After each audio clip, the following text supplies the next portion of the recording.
E aí, pessoal, beleza? Bem-vindos a mais um vídeo do canal Errances aqui no YouTube, um canal dedicado à literatura, política e psicanálise.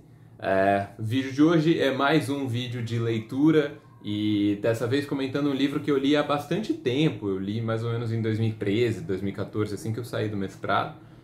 Eu decidi que eu ia tentar cuidar, né, já que eu estava livre das leituras de pesquisa e da rotina de leituras que a pesquisa impunha, eu ia tentar cuidar da minha formação de base, recuperando livros que eu não tinha tido condição de ler durante os anos de graduação e mesmo durante os anos de mestrado.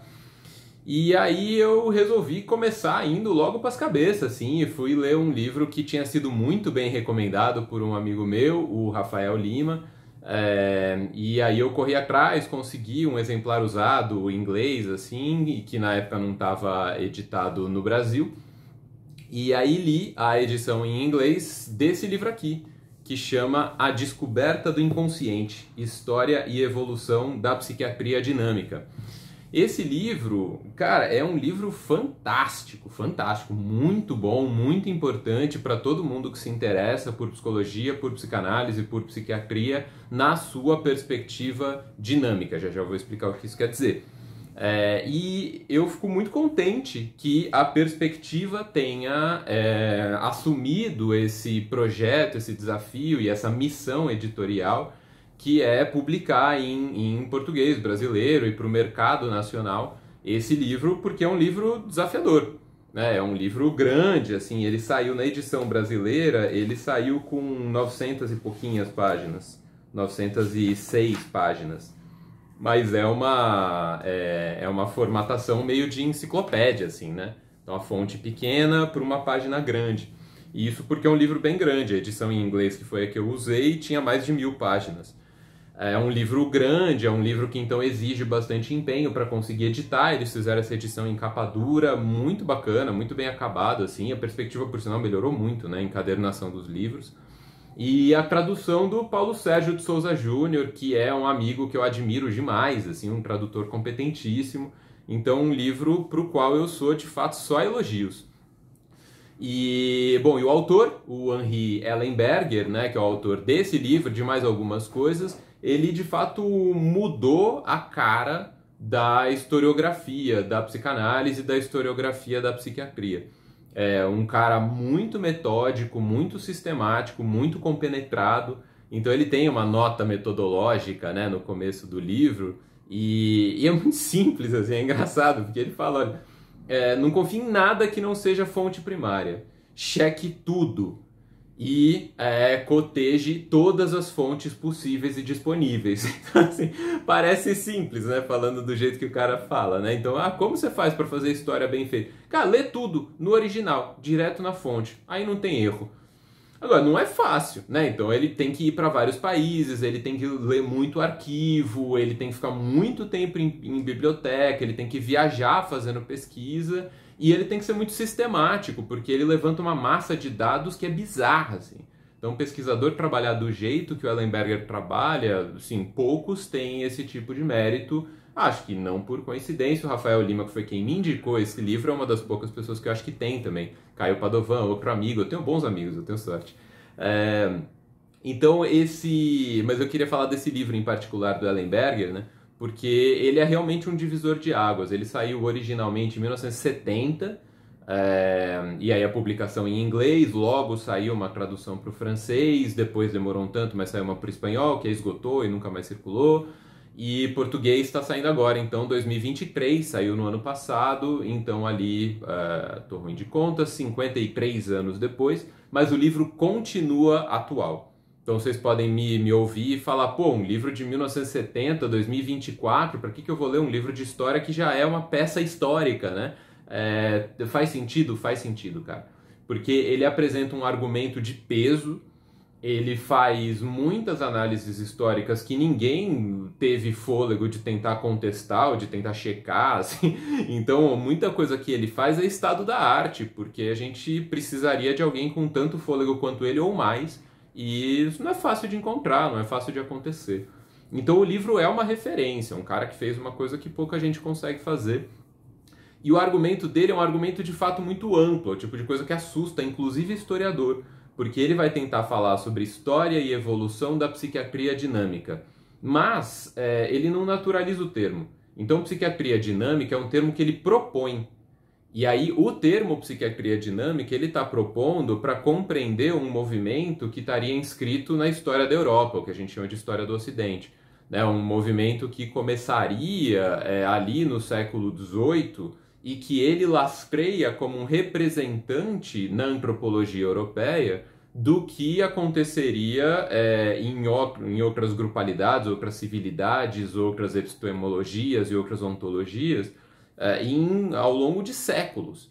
Então ele vai comparando fenômenos que acontecem em grupamentos indígenas norte-americanos, por exemplo, e isso envolve uma pesquisa difícil, como vocês devem imaginar. Isso tudo para tentar lastrear essa hipótese que existe um movimento na psiquiatria europeia que tenta recuperar a dimensão dinâmica dos fenômenos que ela estuda. Então ela não está tentando descrever os fenômenos, ela está tentando compreender o dinamismo dos fenômenos, que é uma outra tarefa.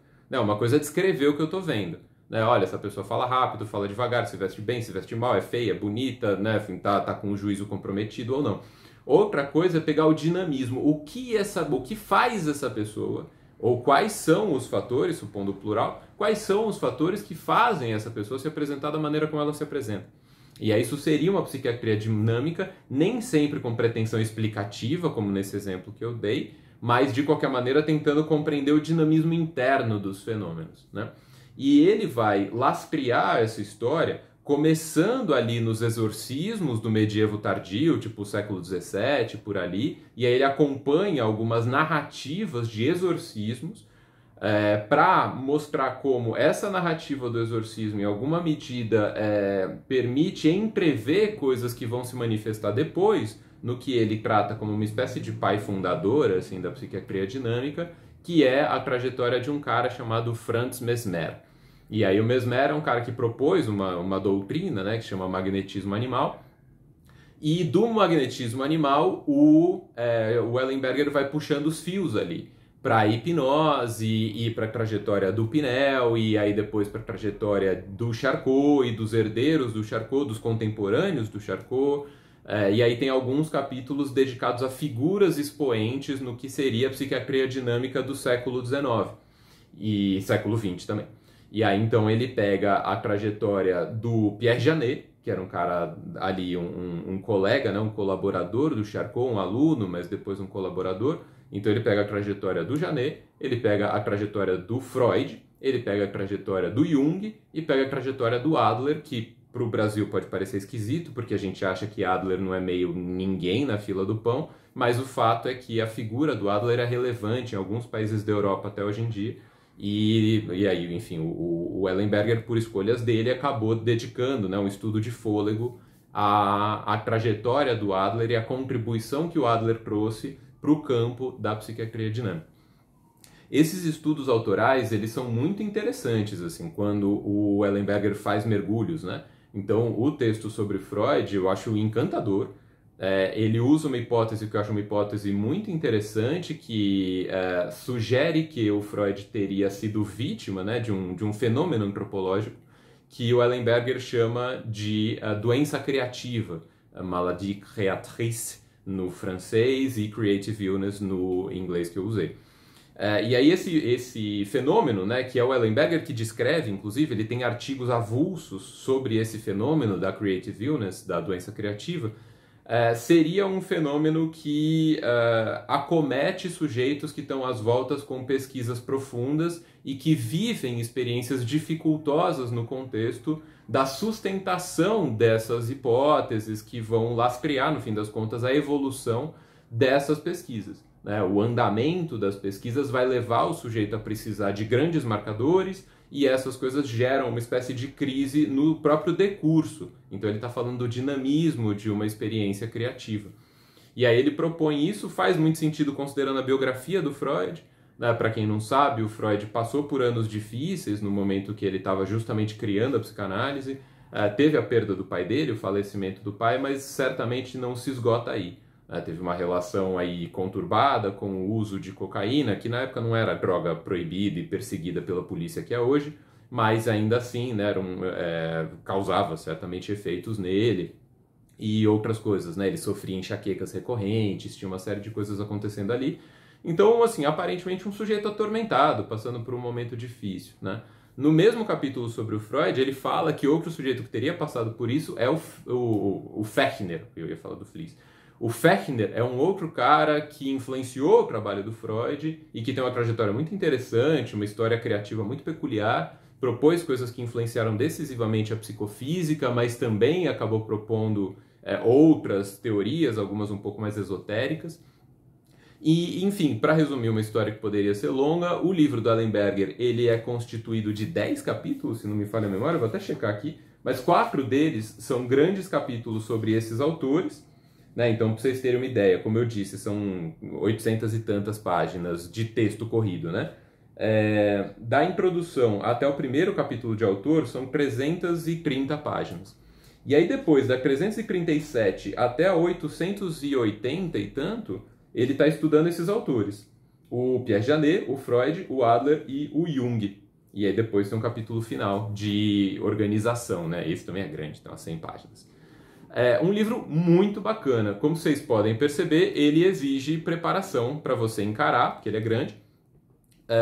A vantagem é que o Ellenberger escreve de maneira muito fluida, não tem grandes cacoetes retóricos estilísticos, é um texto relativamente assim, descritivo, despachado, de um cara que está muito apropriado do que está falando, então ele não fica fazendo grandes idas e vindas, você não vê o cara truncado com o argumento, então é um texto que vai te ajudar, né, no contexto da leitura. A minha sugestão seria, encontre uma ocasião que te ajuda a ler.